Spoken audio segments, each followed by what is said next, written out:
Hello and welcome.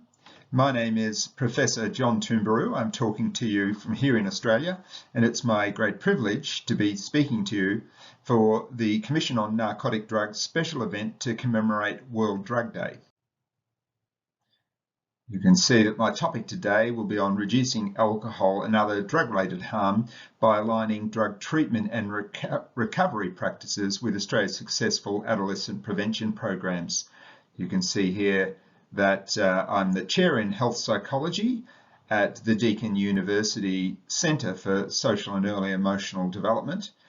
And I also am thankful that this event has been supported by the non-government agency Dalgarno Institute. This overhead provides a brief recent history of Australian substance use prevention practices.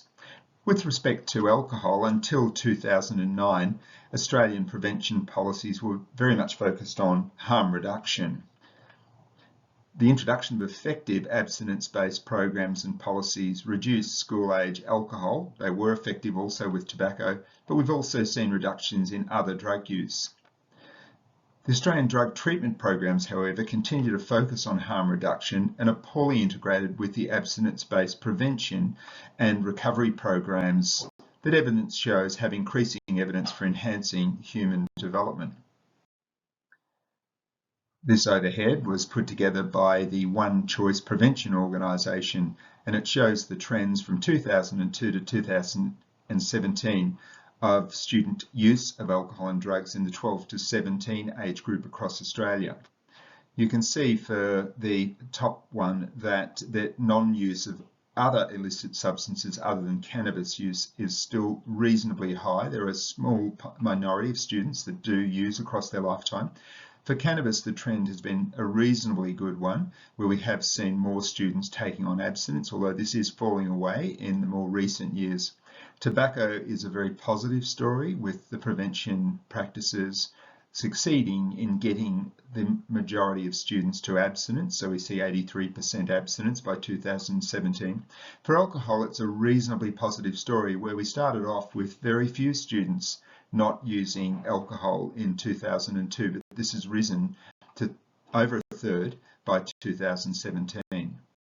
Some argue that the reduction in school-age substance use is an international trend and it's unrelated to our efforts in the prevention field. I want to challenge that position with the available data. This is data from 2011 using comparable surveys. We can see that here, comparing Australia, Europe, the UK and US, that the US had mostly lower rates of alcohol use or cigarette use for school-age populations, but higher rates of illicit drug use. Australia was lower in alcohol use by 2011 than Europe or the UK, and it achieved more reduction in cigarette use than those countries.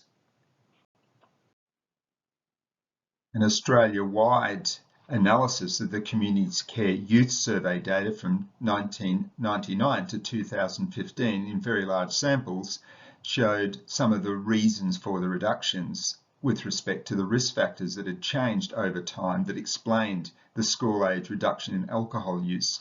We can see here that lower community availability of alcohol and drugs, that's lower underage alcohol sales, was one of the factors that was picked up in this report, and also fewer parents supplying alcohol. And you can read this report.